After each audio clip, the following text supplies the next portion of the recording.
আসসালামু আলাইকুম guys, this is me Zakir Hossain. Welcome back to my other video. তো আজকে ভিডিওটা শুরু করার আগে আপনাদেরকে একটা কথা বলতে চাই। জানুয়ারির 31 তারিখ 2024 আমি আমার চ্যানেলটা ক্রিয়েট করছিলাম। লাস্ট 1 বছর হয়ে গেছে। তার মাঝে ভিউস আসছে 1,14,857টা, কিন্তু আমার সাবস্ক্রাইব হয়েছে মাত্র 1300। তার মানে কি বোঝা গেল যে আপনারা আমার ভিডিও দেখেন কিন্তু আমার সাবস্ক্রাইব করতেছে না। হয়তো আমার ভিডিও দেখে আপনাদের কিছুটা হলেও উপকার আসে, কিন্তু সাবস্ক্রাইব না করলে তো ভাই ভিডিও করার মন মানসিকতা থাকে না ভাই। কারণ আপনারা সাবস্ক্রাইব করলে আপনাদের জন্য সবকিছু করতেছি। তো আশা করি সবাই সাবস্ক্রাইব করবেন, পাশে থাকবেন ভাই। তো চলুন ভিডিওর মূল টপিকে যাওয়া যাক। সেটা হলো আপনাদের কিছু প্রশ্ন আছে। এক ভাই লেখছেন যে ভাই আপনি কি সাপ্লাই কোম্পানিতে আসছিলেন আর আপনার কাজ দিতে কতদিন সময় লাগছে একটু জানাবেন। দেখেন ভাই, আমি শুরু থেকে বলে আসতেছি যে আমি সাপ্লাই কোম্পানিতে আছি আর আমার কাজ দিতে প্রায় 2-3 মাস। তো আমি প্রথম 2022 সালে যখন আইছিলাম 2-3 মাস দূরের মধ্যে আসলাম। এখানে 10 দিন, ওইখানে 15 দিন, ওইখানে 20 দিন, এরকম কাজ করাইয়া আবার স্যালারি পাই তো হিমশিম খাইলেছি।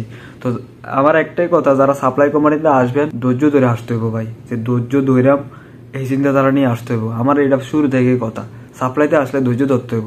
আইলাম রে, কাজ পাইলাম না রে, এরকম করলে হইতো না। তো আশা করি বুঝতে পারছেন ভাই, আমি সাপ্লাই কোম্পানিরে। তো আরেকবার লিখছেন যে ভাই আপনার বেতন কত? আমি যদি বাংলাদেশ থেকে ট্রেনিং নিয়ে যাই তাহলে কি 1500 পাওয়া পসিবল? সেটা ডিপেন্ড করে আপনার কোম্পানির উপর ভাই। আর আমার বেতন হলো 1300 রিয়াল এখন বর্তমানে। প্রথমে আসছিলাম যখন তখন ছিল 1200 রিয়াল, এখন 1300 রিয়াল 2 বছর পরে বাড়াইছে আর কি। আর আপনার 1500 পাওয়ার জন্য হইতো আপনার কোম্পানি এরকম হইতে হইব।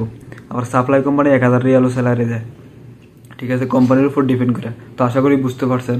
তো আরেক ভাই লেখছে যে এক রুমে কজন থাকেন? এক রুমে তো ভাই সৌদি আরবে এক এক জায়গায় এক এক সিস্টেম। আবার অনেকে থাকে এক রুমের মধ্যে 8-10 জনও থাকে, আবার এক রুমের মধ্যে 4-5 জনও থাকে, আবার এক রুমের মধ্যে একজনও থাকে, আবার এক রুমের মধ্যে 2 জনও থাকে। তো এটা আপনার কোম্পানির উপর ডিপেন্ড করে, আপনার কোম্পানি আপনাকে কেমন অ্যাকোমোডেশন দেয়। তো আশা করি বুঝতে পারছেন।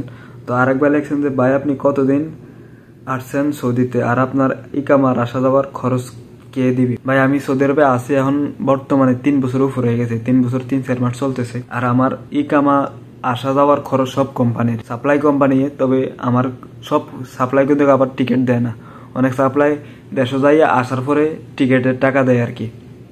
আশা করি বুঝতে পারছেন যে আমার এই কামা আসা যাওয়ার খরচ সব কোম্পানি। তো আশা করি সবাই সবার উত্তর পাইলেছেন। তো আজকে ভিডিওটা আমি এখানে শেষ করতেছি। আর যারা এখনো চ্যানেলটিকে সাবস্ক্রাইব করেনি অবশ্যই সাবস্ক্রাইব করে নেবেন আর শেয়ার তো অবশ্যই করবেন। সবাই ভালো থাকবেন, সুস্থ থাকবেন। আসসালামু আলাইকুম।